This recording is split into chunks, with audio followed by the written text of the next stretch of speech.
प्रिय मित्रों नमस्कार। मैं फुर्सत अली आपके अपने YouTube चैनल फुर्सत क्लासेस में हार्दिक स्वागत करता हूं। मित्रों, यूपी बोर्ड कक्षा 10 विषय संस्कृत गद्य भारती में वर्णित एक नए पाठ जिसका नाम है कार्यम व साधेयम देहम व पादेयम नामक पाठ से मैं आपको जोड़ने का प्रयास कर रहा हूं। मित्रों, यह पाठ शुरू करने से पहले इस पाठ में उपस्थित संस्कृत गद्यांश का अनुवाद हिंदी में करने से पहले मैं इस पाठ का सारांश बोले तो पाठ परिचय लेकर के आप लोगों के समक्ष प्रस्तुत हुआ हूं।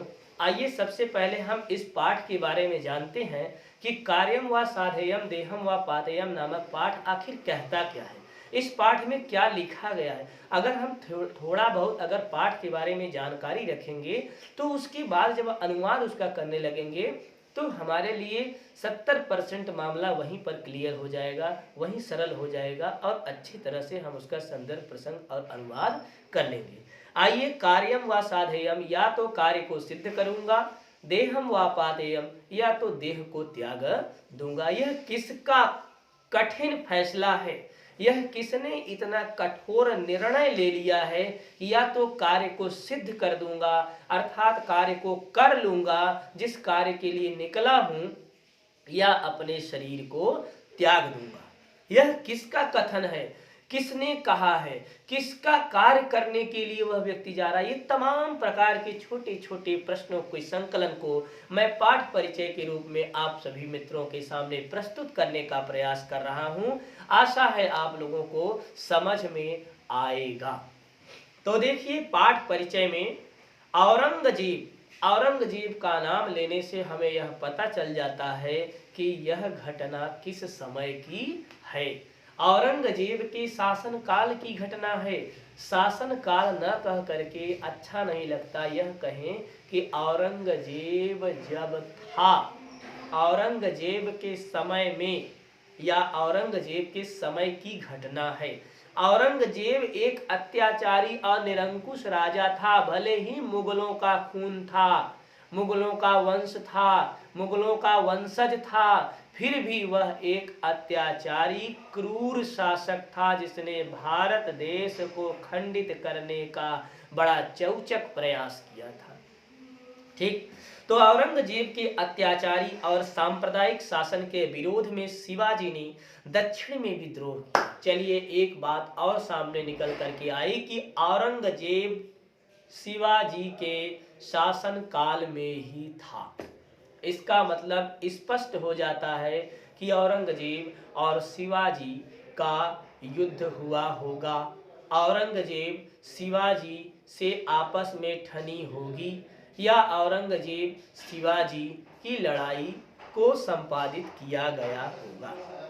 तो देखिए, लिखा है कि औरंगजेब के अत्याचारी और सांप्रदायिक शासन के विरोध में शिवाजी ने दक्षिण में विद्रोह किया।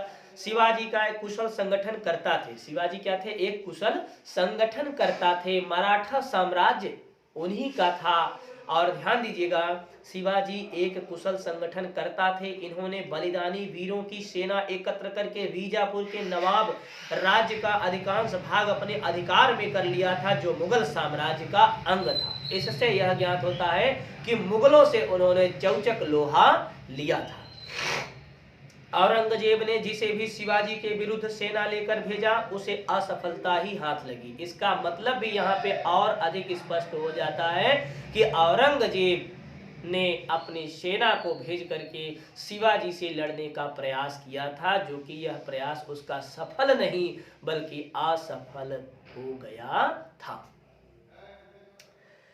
प्रस्तुत पाठ में पंडित अंबिका दत्त व्यास द्वारा रचित शिवराज विजय के चतुर्थ निःश्वास से लिया गया है। माने ये जो प्रस्तुत पाठ है, कार्यम व साधेयम देहम व पादेयम, या तो कार्य को सिद्ध करूंगा या तो फिर अपनी शरीर को देह को त्याग कर दूंगा, यह जो पैराग्राफ है, ये जो पंक्ति है, वो पंडित अंबिका दत्त व्यास जी द्वारा विरचित शिवराज विजय नामक ग्रंथ के चतुर्थ सर्ग से उद्धृत है। ये आपको चतुर्थ निःश्वास से उद्धृत है। तो छत्रपति शिवाजी ही व्यास जी के शिवराज हैं। अब शिवराज विजयम, अब यहां बताया गया छत्रपति शिवाजी जो हैं वो अंबिका दत्त व्यास जी के द्वारा रचित शिवराज विजय नामक ग्रंथ के शिवराज हैं। माने शिवराज विजयम का मतलब यह हो गया शिवाजी की विजय, छत्रपति वीर शिवाजी की क्या विजय, तो यही शिवराज विजय हो गया। शिवराज विजय के चतुर्थ निःश्वास से यह कहानी उद्धृत है, यह कहानी ली गई है, जिसमें शिवाजी के बारे में, शिवाजी ने किसको भेजा, ये तमाम प्रकार की बातें देखिए इस पाठ में लिखा गया है कि इस पाठ में शिवाजी के गुप्तचर रघुवीर सिंह के साहस, धैर्य और निर्भीकता का वर्णन किया गया है। अब यहाँ पर कहानी एकदम मित्रों स्पष्ट हो जाती है कि इसमें और कुछ नहीं बल्कि शिवाजी का कोई गुप्तचर है। गुप्तचर का मतलब यह होता है कि गुप्त धन चर, गुप्त रूप से जो चरे, चरे का मतलब खाए नहीं, स्थितियों का जायजा ले और जिसका वह व्यक्ति है वो आकर के उसको सब बातें बताएं। गुप्तचर का मतलब यहाँ पर यह भी हो जाता है, आज के जमाने में सीधी सादी बोलचाल ठेठ भाषा में हम लोग उसे कहते हैं खबरी। खबरी का मतलब होता है खबर पहुंचाने वाला, जिसको हम लोग शुद्ध शुद्ध कह सकते हैं संदेश वाहक। क्या संदेश वाहक। तो देखिए लिखा है। अब आइए हम लोग पाठ का सारांश थोड़ा सा पढ़ते हैं। मित्रों आपको यह जानकारी होनी चाहिए कि पाठ का सारांश भी परीक्षा में पूछा जाता है। मान लीजिए अगर पूछ दिया क्या कि कार्यम व साधेयम देहम व पातेयम नामक पाठ का सारांश हिंदी में लिखिए और 4 नंबर पाइए, तो आइए पाठ का सारांश इसी लागे लिए दिए खत्म कर देते हैं। 2006, 2007, 2009, 2014 में लगातार रूप से यह पाठ परीक्षा के प्रश्न पत्र का केंद्र बना हुआ है। हो सकता है 2023 की परीक्षा में भी सम्मिलित कर दिया जाए और याद करके जाएं आप, आपको अच्छा नंबर मिल जाए।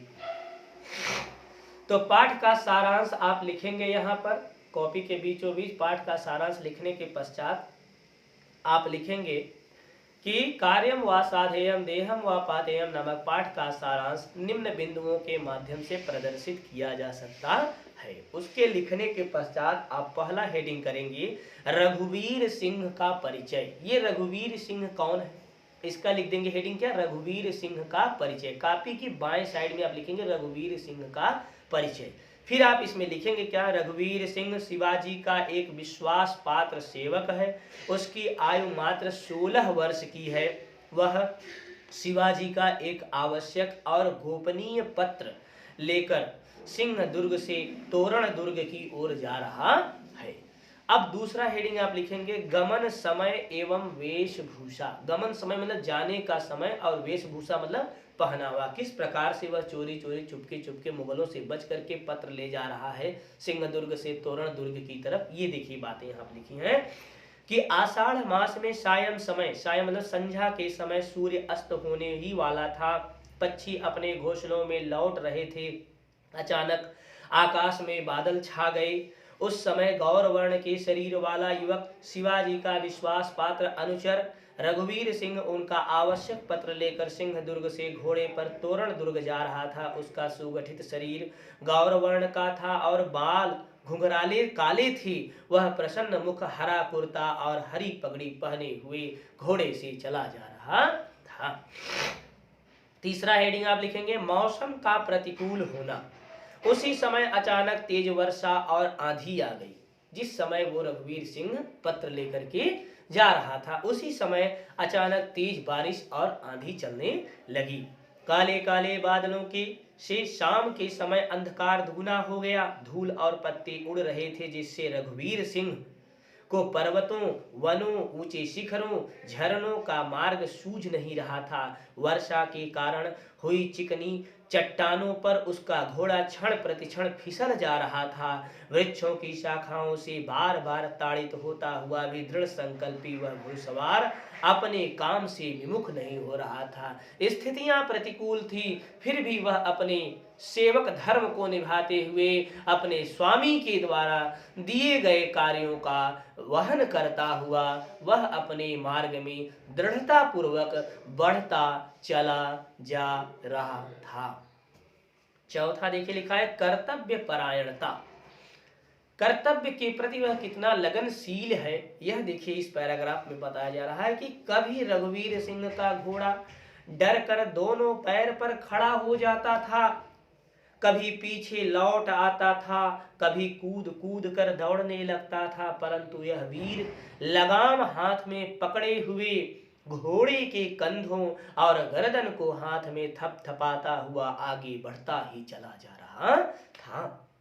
एक और आंखों में चकाचौंध पैदा करने वाली दर्शकों के मनों को कंपित करती हुई आकाश को चीरती हुई बिजली चमक रही थी, तो दूसरी ओर सैकड़ों तोपों की गर्जना के समान घोर शब्द जंगल में गूंज रहा था।